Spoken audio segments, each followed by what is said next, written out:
The first time the water came, it didn't make a sound. That's what I told the county inspector later. But the truth is, I felt it before I heard it. The air in my house had this damp, metallic weight, like a storm had crawled inside the walls and decided to stay. It was 2:14 a.m. when my eyes snapped open, not to thunder, not to wind, but to a low pressure in my chest, like something was wrong with the ground itself. I swung my legs out of bed, bare feet hitting cold hardwood, and that's when I noticed it, the faint smell of wet soil and something else, something stagnant. Not rainwater, not clean runoff. This was different. I walked down the hallway, every step quieter than the last, like the house was holding its breath with me. And when I reached the front door, I hesitated for half a second, just enough time to notice the silence outside. No wind, no branches moving, no rain hitting the roof. And yet, something was moving. I opened the door. The porch light flicked on, and what I saw didn't make sense at first. The water wasn't falling. It was flowing. A thick, dark sheet of it, sliding across my yard in a steady, deliberate direction, like it had somewhere to be. It wasn't flooding randomly. It was being sent. The current cut across my gravel driveway, curling around the oak tree like it had memorized the layout, then pooling right against the foundation of my house. I stepped out onto the porch, the wood already slick beneath my feet, and crouched down, watching the way the water moved. Not chaotic, not natural, controlled. That's the word that hit me. Controlled. And that's when the switch flipped in my head. My name is Ethan Cole. I've spent 12 years designing drainage systems across 3 states, everything from suburban runoff to floodplain mitigation, and I know what stormwater looks like when it's doing what it's supposed to do. This wasn't that. This was engineered. I stood there in the dark, the smell of mud and algae thick in the air, listening to the quiet rush of water that had no business being there, and I felt something settle in my chest. Not panic, not fear, just a cold, precise understanding. Someone had redirected this. Somewhere upstream, someone had made a decision, drawn a line. On a map, signed off on a plan, and that decision ended right here, on my land. I straightened up, scanning the tree line beyond my property, trying to trace the direction of the flow. It was coming from the north side, where Willow Creek Estate sat on slightly higher ground, all manicured lawns and identical mailboxes and HOA newsletters that read like commandments. I'd seen the construction trucks rolling through there for weeks, heard the hum of machinery during the day, watched them reshape the land like it was clay. At the time, I didn't think much of it. Not my property, not my problem. But standing there in the middle of the night, watching a man-made river carve its way across my yard, I realized something simple and undeniable. They hadn't just built something over there. They'd moved something.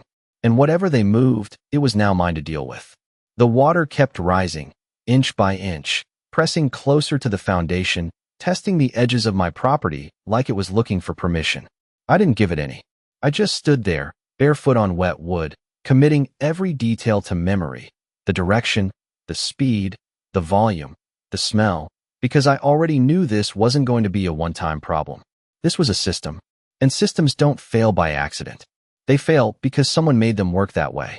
I took one last look at the current as it wrapped around my driveway, then turned back inside, closing the door slowly, sealing out the sound of water that didn't belong to me.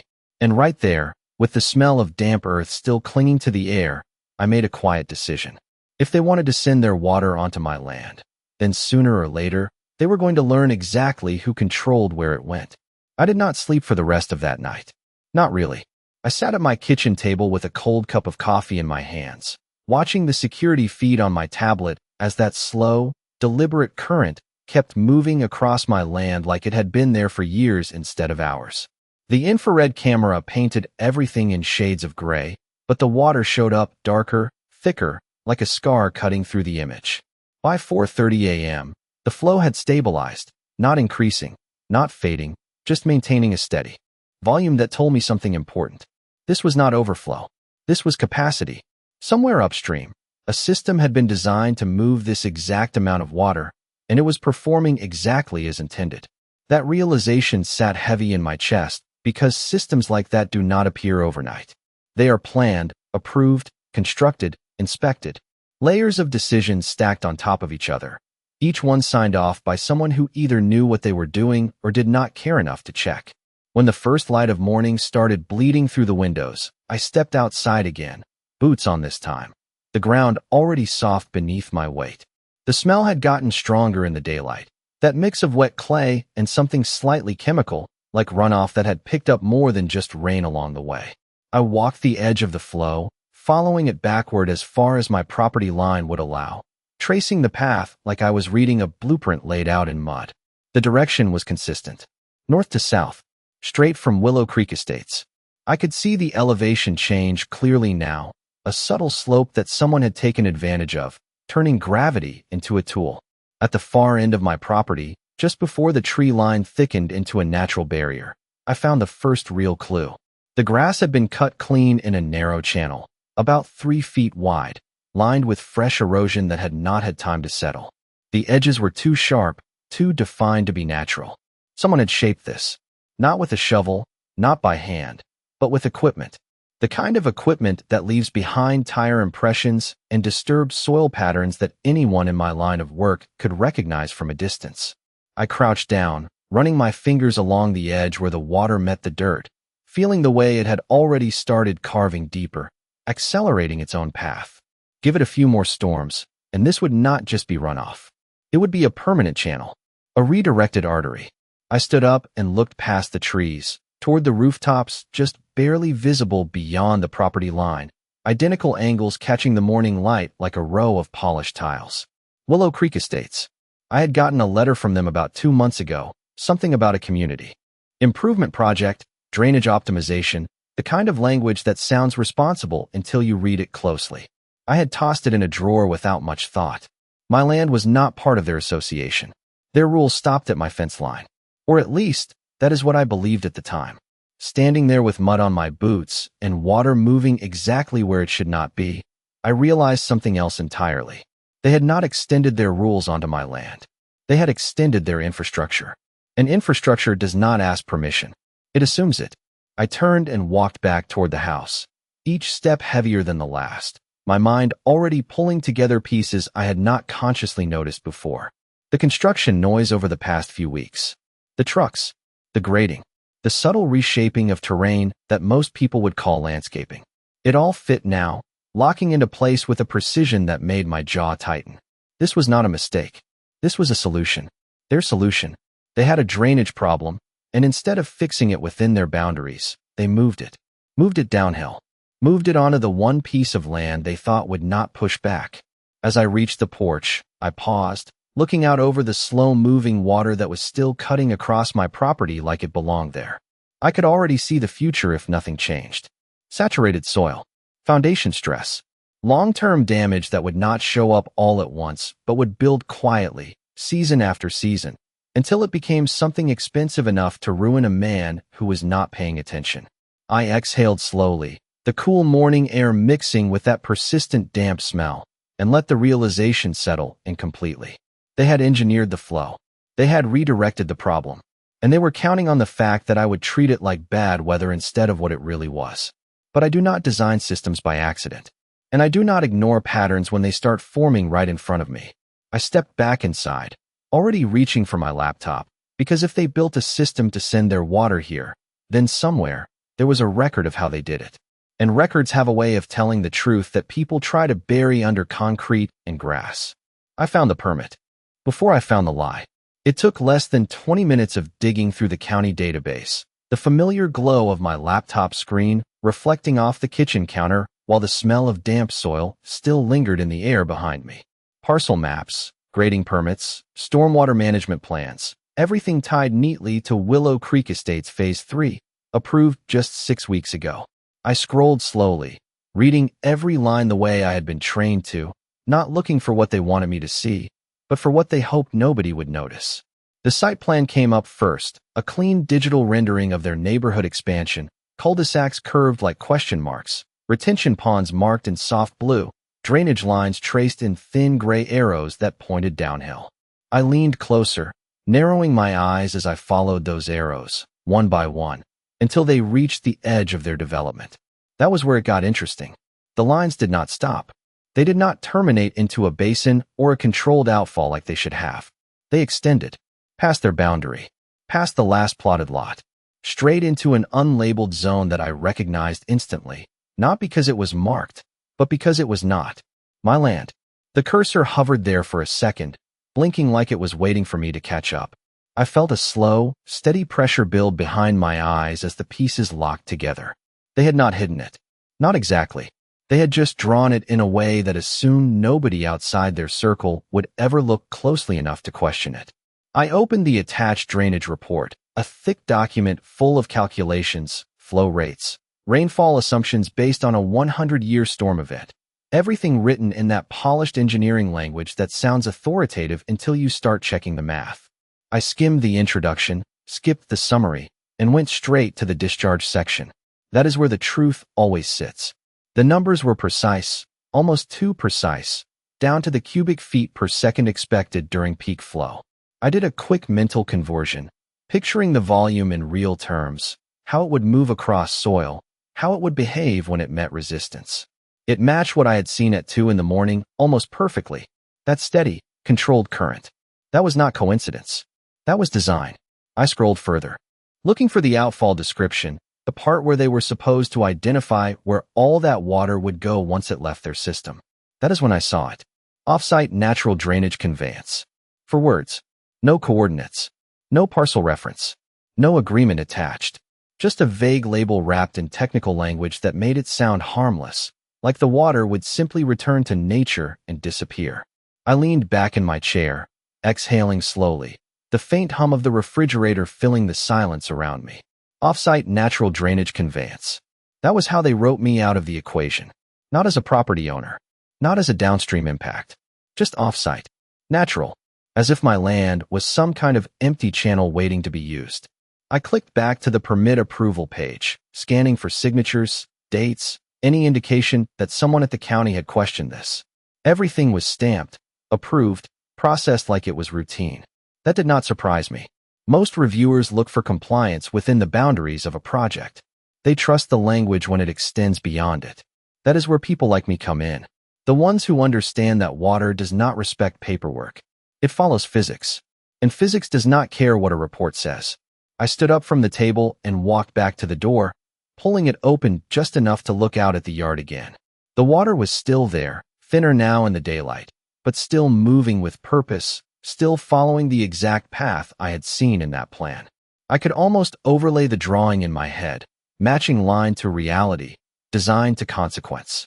The smell hit me again, damp and slightly sour, carried by a light breeze that did nothing to break the flow. I stepped out onto the porch, crossing my arms as I watched it move, not with anger, not yet, but with something sharper. Clarity. They had built a system that worked exactly as intended. They had documented it just enough to pass review, but not enough to create accountability. And they were counting on the fact that the person at the end of that system would not have the knowledge or the patience to trace it back to its source. I let that thought settle for a moment, then shook my head once, slow and deliberate. They picked the wrong endpoint, because now I knew 2 things for certain. First, that water was not going to stop coming. And second, that somewhere in their paperwork, in those clean lines and careful words, they had crossed a boundary that did not belong to them. And once you cross a boundary like that, it does not matter how polished your report looks. The system is no longer just engineering. It becomes liability. And liability has a way of flowing back upstream. I did not call anyone that day. No lawyer, no county office, no neighbor over the fence. I let the system keep running. That was the first rule I learned early in my career. When something is built wrong, you do not rush to shut it down. You watch it. You document it. You let it prove what it is doing over time, because a single moment can be dismissed, but a pattern becomes evidence. By noon, the ground had absorbed enough to make the flow look less dramatic, but it was still there, a steady ribbon cutting across my property like it had every right to exist. I walked the path again, slower this time, measuring with my steps, counting distances out of habit. From the northern tree line to the edge of my foundation was just under 80 feet. The channel they had created was holding its shape, which meant the soil had already started compacting under repeated flow. That does not happen from one storm. That happens from design being tested more than once. I crouched near the midpoint and pulled out my phone, taking photos from multiple angles, making sure to capture reference points, the oak tree, the fence post, the corner of the house. Then I switched to video, letting it run longer than necessary, recording the sound, the direction, the consistency. Evidence is not just what you see. It is how long it keeps doing the same thing. Around 2 in the afternoon, I heard the low hum of an engine approaching from the road. I did not have to look up to know where it was coming from. Willow Creek Estates had a certain rhythm to it. Maintenance trucks, landscaping crews, the occasional golf cart moving too slow for anyone who actually had somewhere to be. I straightened up and turned just as a white SUV rolled to a stop near the edge of my driveway, tires crunching against wet gravel. The door opened with a soft click, and she stepped out like she owned the ground she was standing on. Margaret Whitmore. I had only seen her once before, at a distance, but she was exactly the kind of person you do not forget.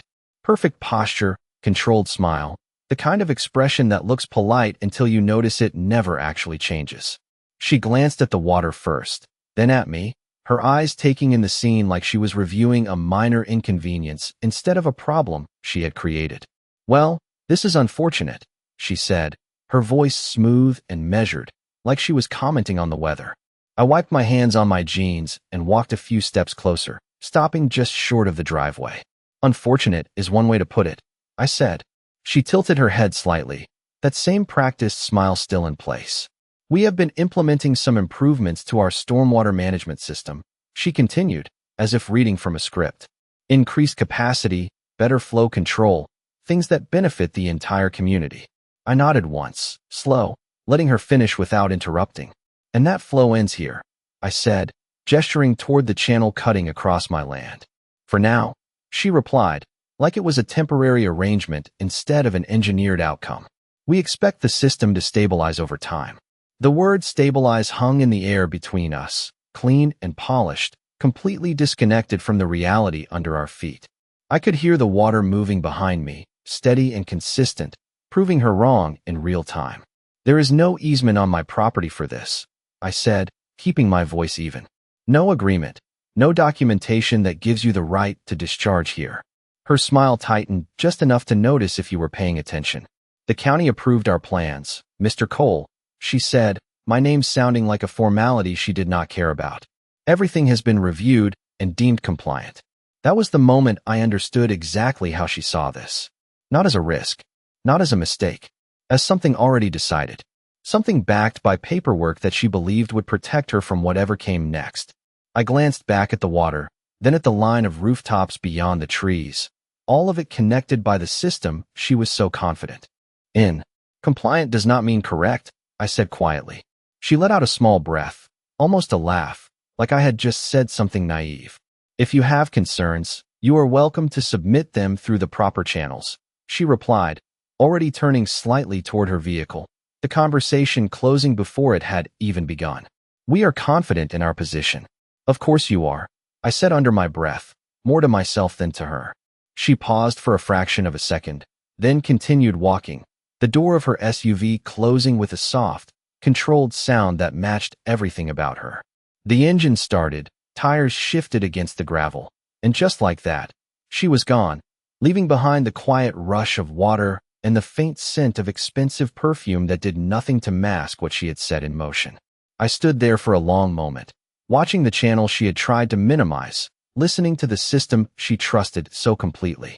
Then I reached into my pocket, pulled out my phone, and opened a new folder. If she wanted to rely on approval stamps and polished reports, that was fine. I was going to rely on something else. Time, evidence, and a system that was about to prove exactly where it did not belong. By the third day, the system had settled into a rhythm. That was the part most people would miss. They would see the first flood, panic, maybe call someone, maybe throw sandbags down and hope it stopped. But I was watching something else entirely. I was watching consistency. The sky stayed clear for 48 hours straight, not a single cloud worth mentioning. And still, just after sunrise, the ground along that channel darkened again, moisture rising from below like it was being fed from somewhere upstream. Not rain. Residual discharge. That meant storage. That meant retention basins in Willow Creek Estates were filling, releasing, regulating flow exactly as designed. I stood at the edge of my porch with a tape measure in one hand and a notepad in the other, marking the width of the channel again. 3 feet, 4 inches at the widest point now. It had grown. Not dramatically, Not enough for anyone driving by to notice, but enough for someone like me to understand what it meant. Repetition. Reinforcement. A system proving itself over time. I walked the line again, slower, stopping every 10 feet to take another photo, another video, another reference point. I spoke out loud as I recorded, describing what I saw, the direction of flow, the soil condition, the subtle changes in grade that confirmed what the plans had suggested. My voice sounded calm, almost detached, but inside, everything was lining up with a precision that left no room for doubt. They were not just redirecting water. They were establishing a permanent discharge path. Around mid-morning, I drove up to the county records office, the same building I had visited a dozen times over the years for projects that never involved my own land. The air inside smelled like paper and dust, that familiar quiet hum of fluorescent lights overhead. I requested the full file for Willow Creek Estates Phase 3, not just the digital copies, but the physical submissions. There are always differences. Small ones. Handwritten notes. Revisions that do not make it into the final upload. The clerk barely looked up as she handed me a thick folder, stamped and dated, everything neat and official on the surface. I took it to a corner table and started flipping through it page by page, slower than I had the night before, letting my eyes catch on anything that felt slightly out of place. It did not take long. About halfway through, tucked between two revised grading sheets, I found it. A supplemental note, printed on plain paper, not the standard form, not the standard formatting. Temporary off-site discharge permitted pending future infrastructure expansion. Temporary. That word sat there like it was supposed to make everything acceptable, like it reduced the impact, like it changed the fact that they had no legal right to send anything onto my land without consent. I leaned back in the chair, letting out a slow breath as the pieces shifted into something even clearer. This was not just oversight. This was intentional ambiguity. They knew they did not have a permanent solution within their boundaries, so they labeled mine as temporary, assuming that by the time anyone questioned it, the system would already be established, already normalized, already harder to challenge. I closed the folder and rested my hand on top of it, feeling the weight of paper that was supposed to justify what I had been standing in for 3 days. Outside, somewhere beyond those walls, that water was still moving, still following the path they had created, still proving that temporary, in this context, meant exactly what I thought it did. Long enough to become permanent if nobody pushed back. I drove home in silence, the late afternoon sun cutting through the windshield, lighting up the edges of the property as I pulled into the driveway. The channel was still there, still active, still carving its quiet line across ground that had never agreed to hold it. I stepped out of the truck and stood there for a moment, taking it all in again, but this time with something different settling into place. Not just clarity, strategy. They had built a system that depended on my land. They had documented it just enough to pass approval, but not enough to protect themselves if someone decided to challenge it properly. And they had already admitted, in their own paperwork, that what they were doing was not permanent. That was the crack. Small, technical, easy to overlook. But cracks are where systems fail. I walked back toward the house, the sound of water steady behind me, and reached for my phone again, opening that same folder I had started the day before. Photos, videos, measurements, documents. It was all starting to come together into something that was no longer just observation. It was a case. And cases, when built correctly, do not rely on emotion. They rely on patterns that cannot be ignored. I paused at the door, looking back one more time at the line they had drawn across my land without asking, and allowed myself a small, controlled breath. They thought this was temporary. That was fine. I just needed it to last long enough for me to prove exactly what it really was. By the end of the week, I stopped thinking about the water as a problem and started treating it like data. Every morning at exactly 7:10 a.m., the flow increased by a measurable margin, not dramatic, not sudden, just enough to confirm that somewhere upstream, a release valve or overflow threshold was being triggered on a schedule. I stood out there with a marked stake driven into the soil, watching the water line rise against it by half an inch, then settle, then hold steady. That was not weather. That was management. I logged the time, the height, the duration, building a pattern that was starting to look less like runoff and more like a controlled discharge cycle. The ground under my boots had changed too. What used to be firm clay now gave slightly with each step, The surface soft but compacted underneath. Exactly what happens when soil gets repeated saturation without proper drainage exit. They were not just sending water onto my land. They were conditioning it to carry more. I walked the full length again, this time placing small flags along the edges of the channel, marking its expansion over the past few days. Each flag told a quiet story. 2 inches here, 3 inches there. A slight shift in direction where the water had found a more efficient path. Systems always evolve toward efficiency, even when they are built wrong. That is what makes them dangerous. Around mid-afternoon, I set up a temporary flow meter near the narrowest point of the channel, a simple device I had used on job sites to measure velocity and volume. The numbers came back almost immediately, and they matched the report I had read down to a margin that was too close to ignore. They had not just estimated this flow. They had achieved it. I crouched there for a moment, staring at the readings, feeling that same calm pressure build behind my eyes. This was no longer a question of whether they were responsible. It was a question of how far their responsibility extended. Because if the system worked this precisely, then every part of it was connected, every pipe, every basin, every release point feeding into a single outcome that ended right here. I stood up and wiped my hands on my jeans, looking back toward the tree line where the water entered my property. That was the entry point, but it was not the source. The source was upstream, buried under layers of landscaping and concrete, hidden behind retention walls and decorative slopes that made it look like part of the neighborhood design. And if I wanted to understand the system completely, I needed to see it from their side. I waited until early evening, when the lights softened and the activity in Willow Creek Estates slowed to that quiet, controlled pace they seemed to prefer.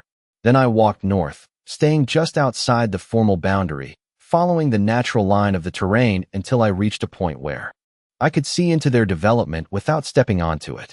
From there, it was all visible if you knew what to look for. The retention basin sat at the center, shaped like a shallow bowl, its edges lined with fresh sod that had not fully rooted yet. The water level inside it was higher than it should have been for a dry week, and along one side, I could see the outflow structure, a concrete box with a metal grate, positioned just low enough to release excess when the level crossed a certain point. I watched it for a few minutes, then there it was. A subtle shift. The waterline reached the lip, hesitated for a second, then began to spill through, not in a rush, but in a controlled, steady stream. I followed that stream with my eyes as it disappeared into a buried pipe that ran downhill, out of sight, toward my land. That was the moment everything connected completely. The timing, the volume, the consistency. It all started there, at that basin, at that exact release point. I stood there in the fading light, listening to the faint hum of water moving through infrastructure that had been designed to look invisible, and I felt something settle into place with absolute certainty. This was not just their system anymore. It was a system that depended on my property to function as designed. Without my land, their drainage would fail. Their basin would overflow. Their streets would flood. They had built their solution on top of something they did not own. I turned away from the view, the smell of fresh grass and treated water lingering in the air, and started walking back the way I came, my steps slow and deliberate. Because now I was not just documenting what they had done. I was understanding how much they needed it to keep working. And systems that depend on something they do not control always have a weakness. You just have to be patient enough to find it. The next morning, I stopped measuring and started building leverage.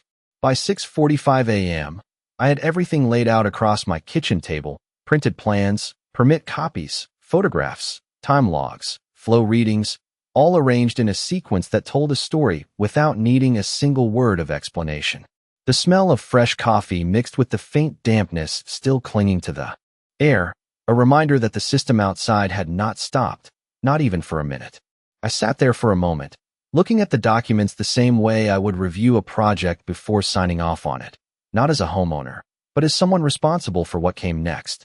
Because this was no longer about stopping water. It was about controlling what happened to it. I picked up the permit file again, flipping to that same supplemental note, temporary off-site discharge permitted. The word temporary felt almost insulting now. Temporary meant there was supposed to be an end, a transition, a plan to remove the dependency. But everything I had seen over the past week told a different story. They were not preparing to move the system off my land. They were reinforcing it, expanding it. letting it settle into something permanent without ever admitting it. I reached for my laptop and opened a blank document, the cursor blinking in the center of the screen like it was waiting for a decision. Then I started typing. Not a complaint, not a request, a notice. Every detail went in, the measurements, the documented flow patterns, the exact language from their own reports, the absence of any recorded easement or legal right to discharge onto my property. I cited county code where it applied, state regulations where it mattered, and one federal guideline that most people overlook, the one that defines unauthorized redirection of stormwater as a form of unpermitted infrastructure use.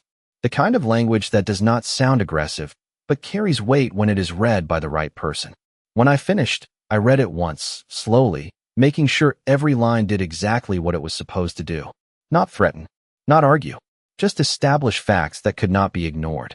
Then I printed it, folded it neatly, and placed it in an envelope with Margaret Whitmore's name written across the front in clean, deliberate letters.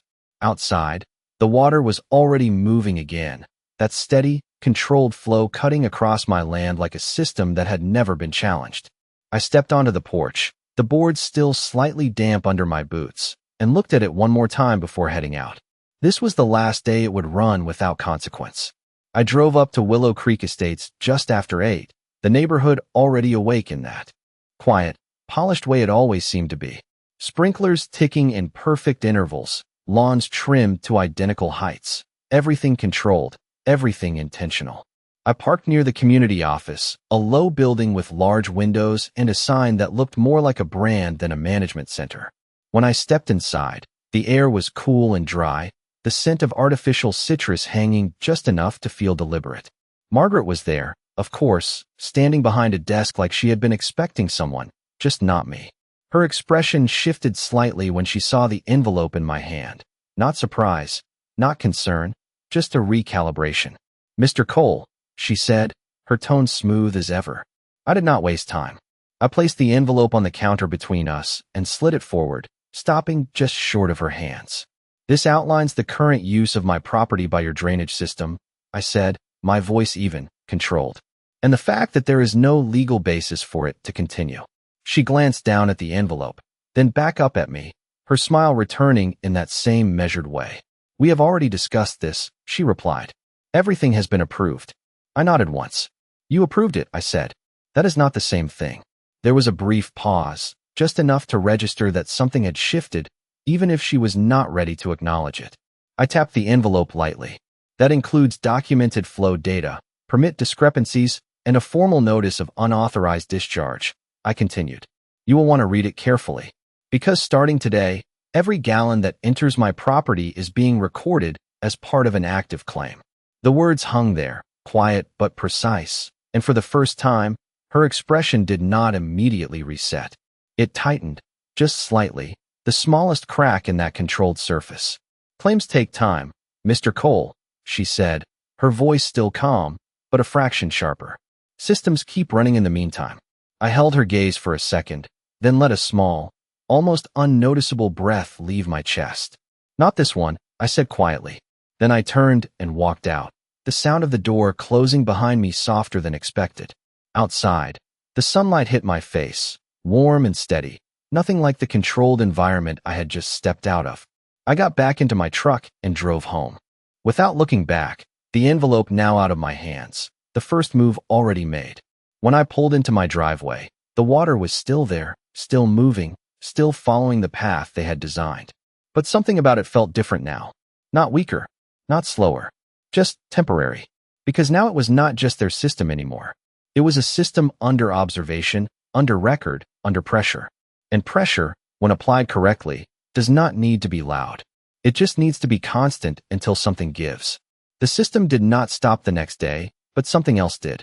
At exactly 7:10 a.m., when the flow usually increased, I was already standing at the edge of the channel with my phone in one hand and a second device running a continuous recording. The water came as expected, rising against the marked stake by just under half an inch, holding steady like it had every morning before. But this time, I was not just observing it. I was timing something else. At 7:12 a.m., my phone buzzed once in my hand. An email notification. I did not even need to open it right away. I already knew who it was from. I let the water run for another minute, watching the current settle into its usual pattern. Then I glanced down at the screen. Willow Creek Estates HOA. The subject line was short, controlled, almost polite. Request for discussion regarding drainage concerns. I exhaled slowly, not in relief, not in satisfaction, just acknowledgement. Pressure had started to move upstream. I did not respond immediately. Instead, I finished my recording, capturing another full cycle of flow, then shut everything down with the same deliberate pace I had used all week. Evidence first. Response second. By the time I stepped back inside, the sunlight had fully taken over the yard, casting long shadows across the channel that had now become a permanent feature in everything but name. I set my phone on the counter, opened the email, and read it once without reacting. The language was careful, collaborative. They wanted to discuss potential adjustments, explore options, find a mutually beneficial solution. Not an apology, not an admission, just a shift in tone that told me everything I needed to know. They had read the notice. They had understood it. And more importantly, someone on their side had recognized the risk. I poured myself another cup of coffee, the sound of it filling the quiet kitchen, and stared at the screen for a moment longer before typing a response. Not long, not emotional. I acknowledged receipt, confirmed availability, and added one line at the end. All communication moving forward will be documented as part of an active claim regarding unauthorized stormwater discharge. I hit send, closed the laptop, and let the silence settle again. Outside, the water continued to move, unaware that anything had changed. But systems do not need to know they are being challenged. They just need to be connected to the right pressure points. The meeting was set for that afternoon. Not at their office. Not on their terms. On my property. At the exact point where their system crossed into something they did not control. When Margaret arrived, she did not come alone this time. There was a man with her, mid-50s, carrying a folder and wearing the kind of expression that comes from reading too many reports and not liking what they say. Legal, I assumed. They stepped carefully across the damp ground, both of them noticing the channel immediately, the way it had widened, the way it had settled into something undeniable. Margaret spoke first, her tone still composed, but missing that edge of certainty she had carried before. "Mr. Cole, we appreciate you taking the time to meet," she said, gesturing slightly toward the man beside her. "This is Daniel Reeves, counsel for the association." He gave a small nod, eyes already scanning the flow, the stakes, the markers, taking in the details without saying a word. I did not offer my hand. I simply turned slightly and pointed toward the channel. "This is the discharge path your system is using," I said. "Average flow rate matches your submitted calculations within a 2% margin. It originates from your retention basin and exits through an unpermitted off-site conveyance." Daniel stepped closer, crouching slightly to observe the water, his fingers brushing the edge of the soil before he stood again. His expression did not change much, but his silence said enough. Margaret shifted her weight, her posture still controlled, but less rigid than before. "We are here to find a solution," she said. I nodded once. "There is one," I replied. And for the first time since this started, I let a small pause stretch between us, just long enough for the sound of the water to fill it completely.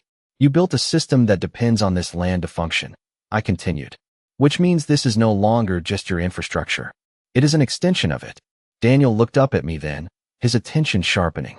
"And what exactly are you proposing?" he asked. I met his gaze, calm, steady, already knowing how this would land. "I am not proposing anything," I said. "I am formalizing it. Because as of this morning, that flow is part of a documented, active drainage system that crosses into my property without authorization, which means I have the right to regulate it." The words settled into the space between us, quiet but absolute, and for the first time, neither of them responded immediately. The water moved past our feet, steady, controlled, exactly as designed. But now, it was no longer just their system doing its job. It was evidence. And evidence, when it is clear enough, does not need to argue. It just waits for someone to realize what it means. Daniel was the first one to speak, and when he did, his voice had lost that neutral distance it carried earlier. "You are suggesting regulatory control over a system that originates outside your property," he said, choosing each word carefully, like he was already mapping out the implications. I shook my head slightly, the faint sound of water moving between us filling the space before I answered. No, I said. I am stating that any system discharging onto my land without legal authorization becomes subject to my control at the point of entry. That is not a suggestion. That is how liability works. Margaret's posture shifted again, subtle but visible, her arms folding loosely as if she was trying to contain something that was starting to expand beyond her control. This is not how community infrastructure operates, she replied, her tone still composed, but now carrying a sharper edge. It is exactly how it operates when it crosses a boundary it does not own, I said, keeping my voice level. The county approval you rely on does not grant you rights over my property. It assumes compliance within your own limits. Daniel glanced at her briefly, then back at the channel, his attention drawn to the steady, undeniable flow that had been running this entire time without interruption. The problem was no longer theoretical. It was right there, moving past his shoes at a consistent rate that matched the numbers in their own report. What are you asking for? He said finally. I let a small pause sit between us again, not for effect, but because timing matters when you want people to actually hear what comes next. I am not asking for compensation, I said. I am not asking for removal. Not yet. Margaret's eyes narrowed slightly at that, a flicker of something uncertain passing through her expression. Then what are you asking? She said. I met her gaze directly. Control, I replied. The word landed heavier than anything else I had said so far, not because it was loud, but because it was precise. If your system depends on this land to function, then its discharge point becomes part of a regulated structure, I continued. And that structure now requires my authorization to operate. Daniel straightened slightly, his expression tightening as he processed that. You are attempting to establish operational authority over an external drainage network, he said. I am establishing authority over the portion that exists on my property, I corrected. And that portion determines whether the rest of your system works as designed. The silence that followed was different this time. Not controlled, not calculated. It had weight. The kind that settles in when a system starts to reveal its weak point. Margaret looked past me toward the channel again, her eyes tracing the path she had once dismissed as temporary. It did not look temporary anymore. It looked essential. That is not feasible, she said after a moment, but the confidence was gone from her voice. It was replaced with something quieter, something closer to recognition. It already is, I said. I reached into my pocket and pulled out a folded document, not thick like the others, just a single page. I handed it to Daniel, who took it without hesitation, his eyes moving across the lines quickly. It was a formal filing receipt, recorded that morning. Declaration of unauthorized drainage usage and conditional control of discharge point. Filed with the county and cross-referenced with their permit number. His jaw tightened almost imperceptibly as he finished reading. Then he handed it to Margaret without a word. She scanned it more slowly, her expression shifting in small increments as the reality of it settled in. You filed this, she said quietly. I nodded once.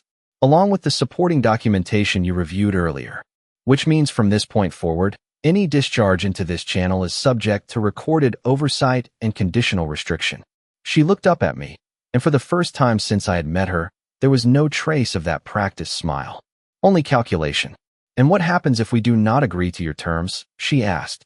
I glanced down at the water as it moved steadily between us, then back at her. Then the system you built will have to operate without using land you do not control, I said. And based on your own design, that is not something it can do. The words settled in slowly, like water finding its level, and neither of them responded immediately. Because they did not need to. The answer was already there, written in the way the channel held its shape, in the way the flow remained constant, in the way their entire infrastructure depended on something they had assumed would never push back. I stepped aside slightly, giving them a clear view of the path their system had carved, the one that now defined the limits of their control. Take the time you need, I said calmly. But understand this. That flow is no longer yours to manage without me. I turned and walked back toward the house, leaving them standing there with the sound of their own system running through ground they did not own. Behind me, the water kept moving, steady, controlled, exactly as it had from the beginning. The only difference now was not in the flow itself. It was in who decided where it could go.